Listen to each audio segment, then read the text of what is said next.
Hello everyone, मेरा नाम है सहल और आज हम सॉल्व करेंगे इस एरर को।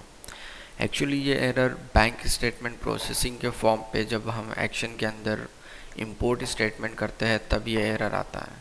तो आज हम इस वीडियो में जानने की कोशिश करेंगे कि ये एरर किस वजह से आता है और क्या क्या पॉसिबिलिटीज़ होती है इस एरर के आने की, और इसके सॉल्यूशंस क्या हो सकते हैं हम उसको फाइंड करने की कोशिश करेंगे। ठीक है, तो सबसे पहले मैं इसको ओके कर देता हूँ। फिर से एक्शंस में जाके इंपोर्ट स्टेटमेंट और ये स्टेटमेंट की फ़ाइल को सिलेक्ट करके आपको ये एरर दिखा देते हैं, imported file does not include statement for the current bank account. ठीक है, इसका बोलने का मतलब ये है कि आपके फ़ाइल के अंदर जो बैंक यहाँ पे सिलेक्ट किया हुआ है वो बैंक अकाउंट वहाँ पे मैप नहीं है। इसका सिंपल रीज़न ये है, लेकिन ऐसा नहीं है। एक्सेल फाइल को जब ओपन करेंगे तो वहाँ पे बैंक अकाउंट करंट वाला ही दिखेगा।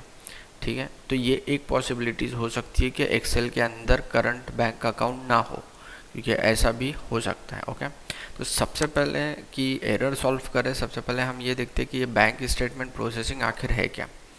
एक्चुअली बैंक स्टेटमेंट प्रोसेसिंग एक तरह का प्रोसेस है जिसमें हम हमारा ट्रांजैक्शन जो बैंक के अंदर होता है, जो डेली बेसिस में बैंक का ट्रांजैक्शन होता है कंपनी का, वो ट्रांजैक्शन और इपीकोर के अंदर जो हमने ट्रांजैक्शंस किए वो ट्रांजैक्शन को मैच करता है, और फिर उस मैचिंग प्रोसेस को वो चेक करता है कि इसका दोनों का भी मीन्स बैंक का और तुम्हारे इपीकोर का दोनों का ऑनगोइंग बैलेंस बराबर है, रिकनसाइल्ड बैलेंस बराबर है, वेरिएंस कुछ आ रहा है क्या, दोनों में डिफरेंस कुछ है क्या। तो ये सारी चीज़ें बैंक स्टेटमेंट प्रोसेस में होता है, और ये हर कंपनी मंथली या डेली बेसिस पे बैंक स्टेटमेंट प्रोसेस को रन करती है। ठीक है, ये सिंपली एक या तो TXT फाइल या CSV फाइल ये प्रोवाइड करती है आपकी बैंक से ये फाइल आती है। उस फाइल के अंदर जो डेटा होता है उसको या तो लाइन बाय लाइन चेक किया जा सकता है या तो इंपोर्ट करके भी चेक किया जा सकता है। ठीक है, जैसा कि इपीकोड ने हमको इंपोर्ट का ऑप्शन दिया हुआ है, तो ये इंपोर्ट का ऑप्शन से यहाँ पे स्टेटमेंट इंपोर्ट इस स्टेटमेंट करके बटन है, यहाँ से हम लोग इंपोर्ट कर सकते हैं। तो इसका कुछ सेटअप है, और अगर सेटअप देखना है कि बैंक स्टेटमेंट प्रोसेस का सेटअप क्या है तो इसके लिए अलग से एक वीडियो बनानी पड़ेगी, जो मैं अलग से वीडियो बनाऊंगा। इसके अंदर सिर्फ हम ये एरर सॉल्व करने की कोशिश करें। तो फिर से मैं एक बार एरर को शो करता हूँ। तो ये मैंने टेम्पलेट ले लिया और यहाँ पे वो एरर दे रहा है कि import file does not include the statement for the current bank account. ठीक है, मेरा बैंक अकाउंट ये है, मैं यहाँ से इसको कॉपी करता हूँ और वो एक्सेल फाइल के अंदर जाके पेस्ट करता हूँ।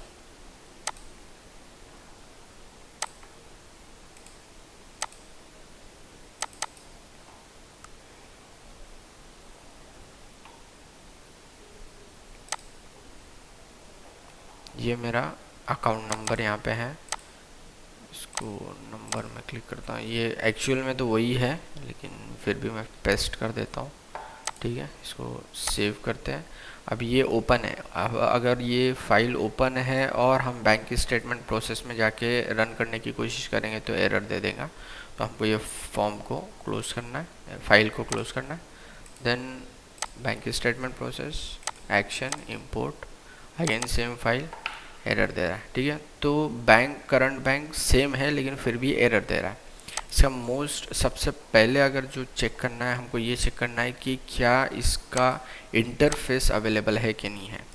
इंटरफेस क्या होता है कि हम जो फाइल जिस फॉर्मेट में इंपोर्ट करना चाह रहे हैं, क्या वो फाइल का एक्सेस इपीकोर को है कि नहीं है, उसको बोलते हैं इंटरफेस। जैसे कि अभी मैं यहाँ से एक्शन में इंपोर्ट कर रहा हूँ कौन सी फाइल, CSV फाइल। ठीक है, मैं CSV फाइल को इंपोर्ट करने जा रहा हूँ, तो क्या इसका सेटअप है ऑलरेडी, इसका इंटरफेस सिलेक्टेड है कि नहीं है, हमको वो चेक करना है। तो इंटरफेस सेलेक्ट करने के लिए हमको जाना पड़ेगा इंटरफेस के अंदर। ठीक है, तो हम लोग उस फॉर्म को ओपन करते हैं and then we will see. ये है electronic interface maintenance form.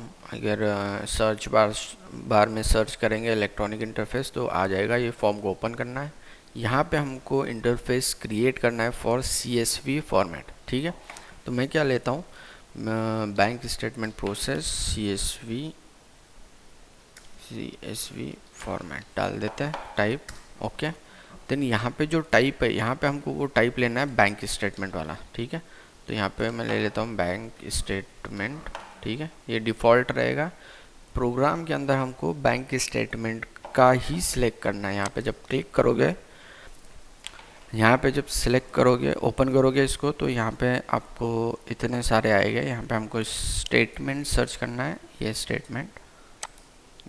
Statement import CSV templates, ठीक है, हमको इसी को सिलेक्ट करना है, ठीक है, फॉर CSV। अदर जो टेक्स्ट है उसके लिए कुछ और है, मैं फिर कभी बताऊँगा। फिलहाल हम CSV पे काम कर रहे हैं, तो ये CSV का है, ठीक है। तो इस पर ओके करना है, डिस्क्रिप्शन डालो नहीं डालो ओके, सेव। ये अभी हमारा एक चीज़ हो गया, ठीक है, कि हमने यहाँ पे सेलेक्ट कर दिया, इंटरफेस क्रिएट कर दिया, ठीक है। अब इसको सिलेक्ट करना है। तो सबसे पहले हमको ये देखना है कि बैंक स्टेटमेंट प्रोसेस के अंदर कौन सा बैंक सिलेक्ट किया हुआ है, ठीक है। तो जो बैंक आईडी रहेगी वही बैंक के मेंटेनेंस में जाके उधर हमारे को थोड़े बहुत चेंजेस करने हैं, राइट। सबसे पहले मैं बैंक स्टेटमेंट प्रोसेस में आता हूँ। ये हमारा B1102, ठीक है, ये 2 है, ये हमारा आईडी है। इसी आईडी को लेके मैं बैंक अकाउंट के अंदर जाता हूँ, बैंक अकाउंट मेंटेनेंस के अंदर B1102, ठीक है। उसके बाद यहाँ से मैं डायरेक्टली बैंक रिकन्सिलिएशन फॉर्म पे जाऊँगा।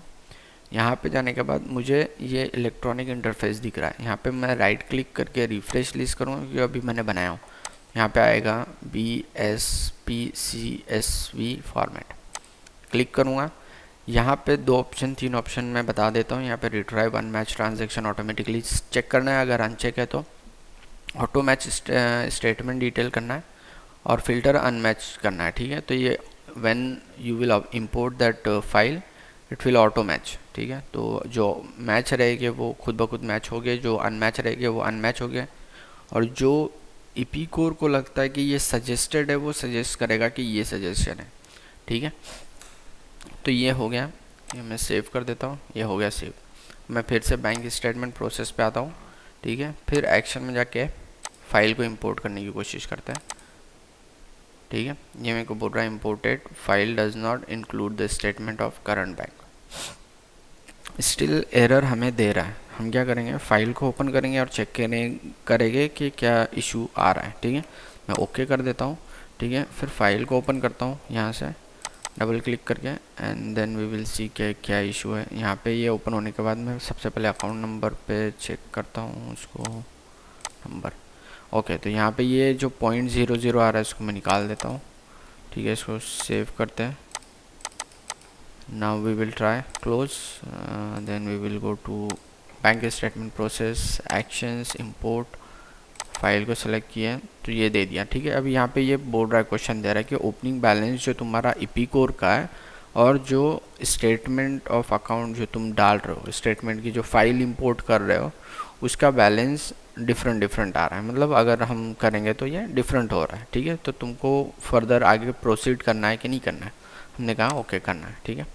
तो ये क्या करेगा, वो फाइल को इंपोर्ट करेगा, और इंपोर्ट करने के बाद उसके अंदर जितने स्टेटमेंट है, अभी फ़िलहाल तो 2 स्टेटमेंट थे तो उसने सिर्फ 2 स्टेटमेंट लेकर आया, ठीक है। उसने स्टेटस चेक किया कि इतने सारे डिटेल है, इसमें किसी से मैच हो रहा है क्या। तो उसने मैच करने की कोशिश किया, जो नहीं मैच हुआ तो उसने इधर स्टेटस दिया नॉट मैच, ठीक है। तो इसी तरीके से वो यहाँ पे चेक करता है और डालता है, ठीक है। आई होप यू अंडरस्टैंड कि how to import successfully this bank statement processing, okay. अब इन फ्यूचर इसका प्रोसेस ये रहेगा कि यहाँ से जो नॉट मैच है, इसका मतलब ये है कि तुमको इपीकोर में ये ट्रांजेक्शन बनाने बाकी है, कि वो भूल गया हो कि ये बंदे ने ये ट्रांजेक्शन किया है मैनुअली, लेकिन इपीकोर के अंदर उसकी एंट्री नहीं है, सिंपल इज़ दैट। तो एंट्री करोगे, रिट्रीव करोगे तो मैच हो जाएगा, ठीक है। रिट्रीव करके मैनुअली मैच करना है, okay. I hope you understand, thank you so much.